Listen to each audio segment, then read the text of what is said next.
on the right hand side I have my credits, on the left hand side I have controls, and I have the main goal, which is to escape and find the door, get out of the fridge, this being my main menu entering the game. Everything is kind of egg themed.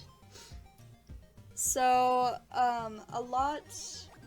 this game was kind of a difficult process to go through. There was a lot of a learning curve. I came into this not really knowing much. I just had coding knowledge, and I had the knowledge that I adored video games. I've grown up with them, and they're a big part of my life. And I know that out of college, I would like to work more in video games with this computer science degree that I have. And I wanted to apply this coding experience with this research project and my drawing experience to this game. And the title of this game is Egg Cat, or I call it Nekkimi, which is Japanese. It's kind of a made-up name. The first part, nek, which is for neko, which means cat, and then the kimi bit is a part of a word that means yolk, like an egg yolk, so the cat's supposed to be yellow like an egg yolk. And I had some issues with learning this whole system. I had to do some tutorials, I had to do some research into the documentation of some functions that exist for this game, or for the Unreal Engine anyway. There's a lot of starting content that was helpful, and I had to go through some documentation, and I had to go through some playing around in order to learn the basics of this engine. It was just the way that I was able to get to where I was. You know, I had that little section where I would play with the editor a little bit, or the engine a little bit, and I kind of made a little game. It wasn't really anything finished or polished at all, but it was a little version of this game. No sprite, no music, just kind of environment, and I just scrapped that project. It wasn't working very properly, so I just decided to start over, start fresh, start with the starter content, and, you know, go from there. So a lot of the first things I did, because my background is really art, I decided to make the environment first. I created this fridge, basically. I created a background that had a bunch of fruits and vegetables in it and things that you would put in a fridge. There's some Tupperware that holds some unknown food stuff, some bread. And then you have this little egg cat who probably came from an egg carton. There's definitely one around here somewhere. Some milk. You know, setting up the environment, and then I created little platforms that looked like racks to give some more in-depth feel. And I also created some hazards, the spikes, and then I created the tomato, just as a little more fun little platform. So, it's just, oh no, I fried. This is my little game over screen. I created all of these screens, all of these little hearts with the fry again and escape again with the egg theme. So it starts you over, and you keep going. So as your goal is to escape this fridge, you know, you're going to want to move, basically, to find a door. And I have hidden them around. I made 4 doors total. And this is per recommendation of my dad. He told me it'd be more interesting if there wasn't just one door. There were 4, so that it gave a little bit more of a puzzle. You know, which one's the real door. One is a fake door that just starts the game over after you press a button. There's another one that just lets you continue from where you were, but it's kind of just an annoying thing that every time you run into it, it'll pop up with that screen. Just like a little annoyance that'll get you going. Just for funsies, I guess. Then there's the bonus door that has a bonus level in it that leads you to the freezer. I thought that was kind of a given, since the freezer is the top of the fridge. So here we're at the top of the fridge. You can see by this being the wall. So there's the door that leads to the freezer, and then there's one more, which is the actual exit. Now, when I was creating this game, I didn't think about the goal until the very end. I feel like it should have been something that I started with, but I had a goal in mind where I wanted you to exit the fridge. But I think it was kind of good that I waited.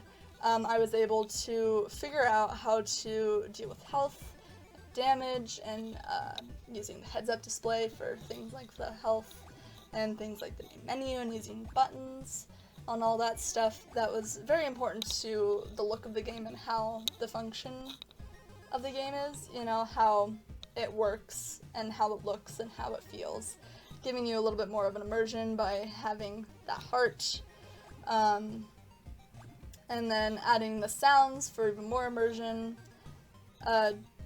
to give you more of an environment rather than just a blank fridge. While fridges don't inherently make noise, it's a game, so it's a little bit different. I had some initial issue with dealing with the heads-up display just because I didn't know how it worked. My first thought was, I have no idea how to put this health bar thing in the corner. I don't even know how to make it do anything after you get damaged. And I was definitely unsure on how to destroy the player, which was funny enough when I was looking through the blueprints. I was like, oh, you could just destroy a player. That's the nice thing about Unreal Engine, is what I discovered. There's a lot of inherent functions that they already have ready for you, and you can just use them, but you have to use them correctly, and you have to connect them correctly, and all that stuff. Very important things, but, things that I wasn't familiar with.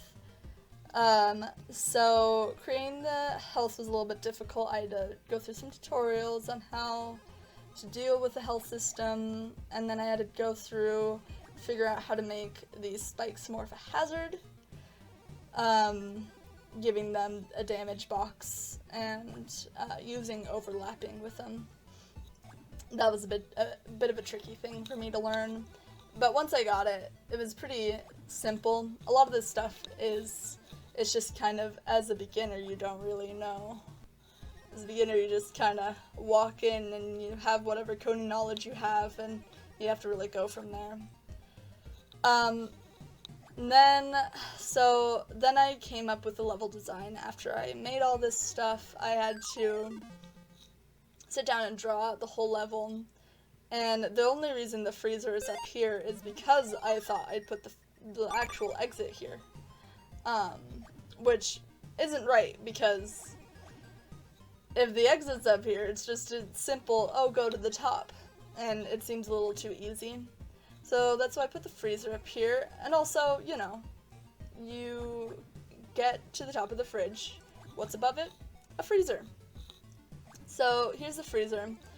I had another difficulty with figuring out how exactly to connect the two levels. I had created them both separately, but in the same file, and I just needed a door to connect them, but I had to figure out the functionality of that. There was some coding and some tutorials that I had to look through, that really kind of helped me get more of a sense of how to do it. It's honestly not a difficult level. There's two different paths that you can take. There was that one that I just went through, and there is this one. It's just the other direction. I'm just going to go through it just to show you. And making this was much easier because I had already gone through making the original level, and it was almost all done, besides the goals. So it was pretty simple to put that one together. And at the bottom of that one, or in between that spike column, there's a door that takes you back to the fridge and has you restart this level. Just because, you escape the freezer, but you're not out of the fridge yet. So, in my head, there's no exit to the outside world from the freezer, which isn't always true, but it is in this game. So one of the biggest things of this game was the sprite. That was the thing I had the most issue with. I was really frustrated by the whole process. I initially thought of trying to do it myself, but I don't have any background in animation. I have done a little bit before, but nothing quite like this. So like, not knowing how to do it really didn't help trying to make it. You know, you really need somebody that's a professional, or at least has done something like this before. So I found a friend that has done animation before, and she has never done sprites or commissions before, but I asked her anyway, just because I trusted her and I liked her art style and I thought it would be nice. I approached her with a concept art, and then I told her she could go wherever with it. I just needed a running, a walking, and an idle. And so she went, but she had some technological difficulties, and there was a lot of avoiding, I guess, of giving me the project or even giving me updates. So after 3 weeks of kind of battling it out with how she can send it to me, when can she get it to me, and then her laptop ultimately deleting the sprite sheet, I just had to move on and find somebody else. While frustrating, and while my due date was nearing, I had to just go and find somebody else as fast as possible. Luckily, I found another friend who actually had background in designing sprites for video games in the past, and they're a very good commissioner. So I commissioned them for this sprite, and they got it to me pretty quickly, within a week and a half. So there's the idle, which has the most frames, there's the jumping, which is very simple, and then the walking or the running. And I think it looks great. You know, I've learned that besides that little dude that you have in the starter content, getting a real sprite really adds to the immersion. So while that was frustrating, getting it was really satisfying, and then once I had it, I could implement the rest of the sound effects, like the jumping and the damage sound, and I had a lot of fun with the sound design,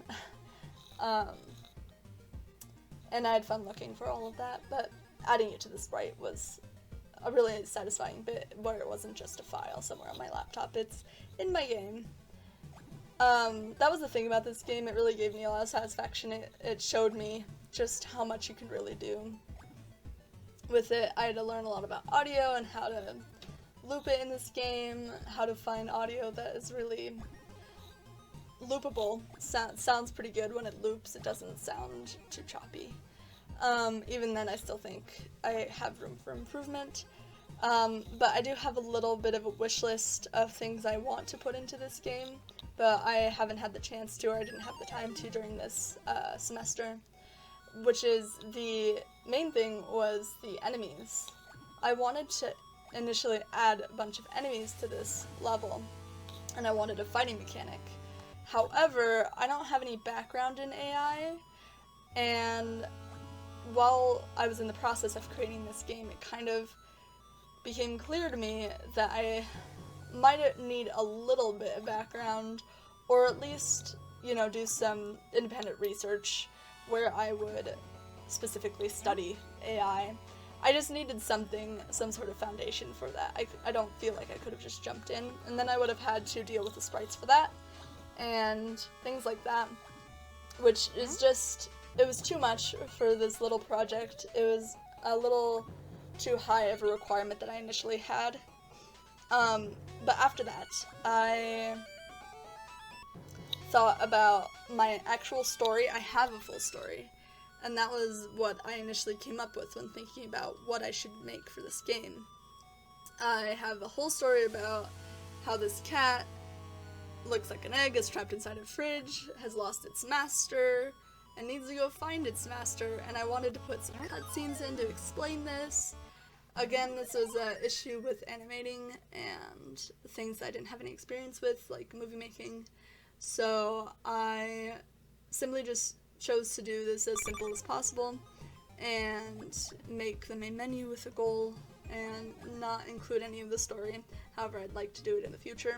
where I'd add 3 more levels and a boss level, and basically where the cat escapes the fridge, the countertops, and the stove, out alive, not eaten, not cooked, none of that, just to find its master. And turns out it's just a real cat that's yellow, and its master had just come home from work, and the cat has ruined the kitchen completely. I thought it'd be pretty funny, you know how cats are always messing up things, so I thought it'd be cute if there was a game surrounding it and you thought you were doing something heroic, but inevitably, you're just a cat. And it's really something that I want to do and something that I want to work on, but it's something for the future, something after I've learned more, because I've learned a lot from this process. I've learned a lot about what it takes to develop a game. It takes not just a developer, a coder, it needs testers, it needs artists, it needs musicians. If this were to be one of the bigger games, I might want to actually commission a composer to make music specifically for my game, not just find free music on opengameart.org. You know, spend more time with the sprite, spend more time with the environment, just spend a lot more time with things, and make it a little bit more, make it bigger, make it more immersive, and make it a little bit more, not complicated, but not quite as simple and easy as jumping and running and avoiding obstacles, getting to a goal. But I think this is really valuable for me seeing into what exactly I want to pursue after college, what I want to pursue as my life goal in general. And I think it's really important that I made this game, and I had a good time making it, even if it was kind of difficult. So you can see here, this was my initial idea for the concept art. I ended up letting the artists do whatever they wanted to do with the cat, you know, design it however they wanted to.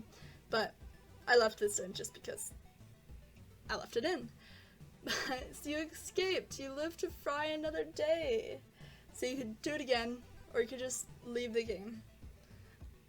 Thank you for watching this video, and I hope it was at least a little bit informative into my process and how much learning I had to go into this game beyond just knowing how to code and knowing how to draw and having a little story, and that's it. Really need a little bit more than that, and I've learned that, and I think I can see myself doing more things like this in the future. Thanks. Bye!